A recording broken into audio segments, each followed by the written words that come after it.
Greetings, youth workers. Glad to be back with you after this great Thanksgiving holiday. I hope that you all had some great family time and took a great rest. My name is Paul Turner from thediscipleproject.net. For those of you that might be new, thank you for checking it out if you are. And I want to let you know this is part 4 in my 5 misconceptions of youth pastors and how to overcome them. We're going to jump into that in just a little bit. But today I want to talk to you real quick about some coaching that I offer. Ministry-minded coaching is all about helping you become the best youth worker you can become. We do that through conversations, through strategies, to help you work in the local church. Now, who is this for? It's for youth workers who want to build a successful youth ministry. Where is it happening? It's online every 2 weeks starting January 21, 2020. And why? Because your students deserve to have the best youth worker possible. I have 4 seats available for the 2020 session, so if you are interested, there's a link down in the description below. Would love for you to have you check that out and see if coaching might be for you in 2020. Well, let's talk about it. One of the misconceptions, and once again, some of these misconceptions are based in reality. They're taken from various archetypes of youth pastors, but one of these archetypes happens to be the sloppy youth pastor. Now, I know you're thinking, well, there's sloppily dressed or things like that, but really when we talk about sloppy, we're not talking about sloppy dress. That may be part of it, but we're also talking about doing things sloppily, programming sloppily, executing sloppily, doing things in a sloppy manner as if it did not matter. But in fact, it does matter so much, especially working with teenagers, because teenagers want and need to see what excellent looks like. Let me go and refer you to a man called Daniel. The scripture says that then this Daniel became distinguished above all the other presidents and satraps because an excellent spirit was in him, and the king planned to set him over the whole kingdom. What this tells me is that Daniel was not born excellent. It does not say that God gifted him with excellence. It says because he had an excellent spirit in him, which means that Daniel chose excellence, which means you also have to choose excellence. It's a decision that you make. You can decide to be excellent. You can decide to be excellent in programming. You can decide to be excellent in the meetings you have. You can decide to be excellent in all of these things. But the real question then becomes is, well, how do I do ministry at an excellent level? And that's what this section is about. It is about destroying the perception that youth pastors are sloppy, they don't care, they just work with teenagers. But we're going to up our game this session, and you're going to finally tap into the code of what it means to do ministry with excellence. The first mark of doing ministry with excellence is to plan in advance. That's right, plan in advance. None of this just slopping something on the calendar and hoping it's going to work out. There's actually planning, because if you have a vision for your youth ministry, you most assuredly have to plan. You have to say, look, this is where we want to go. This is what we want to do. In order to do that, you have to plan in advance. You have to plan to be excellent. I like what Paul J. Myers says. Productivity is never an accident. You could also put in there that excellence is never an accident. It is always the result of a commitment to excellence, intelligent planning, and focused effort. That requires work upon your part. You have to look at what you're planning. You have to plan in advance. You have to plan to be excellent, and you have to decide, do I want this meeting to be the best it can be? And do I want this program to be as best it can be? Do I want this event to be as best as it can be? And that requires work on your part. That means you have to put away some other things that are taking your attention. That's not, not your family. That's more important. But we're talking about other things, whether that's TV, internet, all those things. To do the planning, you have to be able to put aside some other things and focus on how you're going to make this thing the best it can be. Another mark of excellent ministry is having a plan B, C, and D.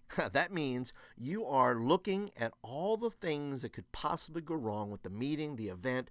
You're looking at, maybe a student that might be coming. That could be some trouble. You're looking ahead at the objections that your parents or your pastor may have. You're looking at those things, and you're already answering the questions of the objections that are going to be there about the event, the meeting, or so forth. And maybe there's none of that.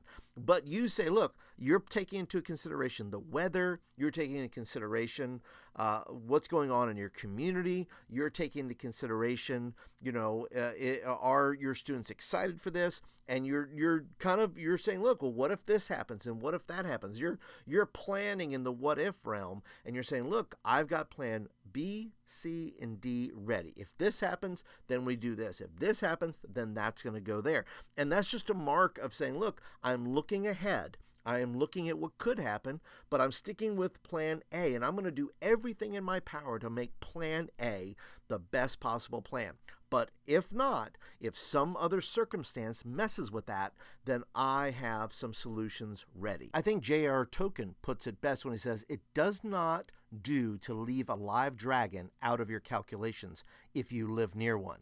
If you know there are going to be either objections or something could go wrong or there are other circumstances, then you're saying, look, I'm not going to leave those calculations out. That's part of having a good plan. That's having backup plans and other things.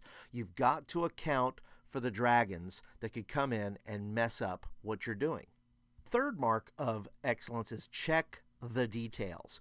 This is small things like, checking the calendars. That's a detail. You have to check the community calendar, the church calendar, your family's calendar. That's kind of important. But you need to check the details of things like, did I rent the van? Did I get the credit card in order to do X? Have I ordered what I need in advance enough to be able to pull this off? Other details include, have I communicated what we're doing, when we're doing it? Have I put out, all the information on the internet? Have I texted all the parents? Have I checked with all my leaders? Have I double checked with my leaders?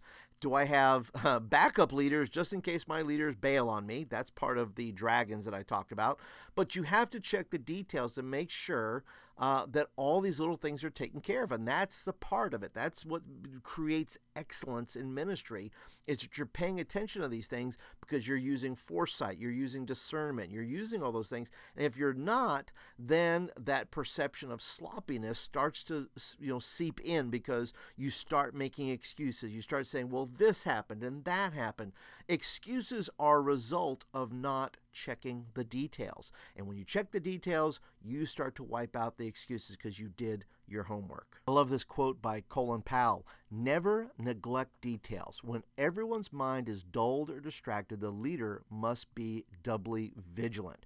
So that's part of being excellent in ministry, is being a leader who learns how to check on things. You make the phone call, you send the email, you double check on things just to make sure things are happening the way they're supposed to be happening. You have to be able to do that, because if you don't, everybody else is not paying attention. You're the leader. You have to pay attention to excellence.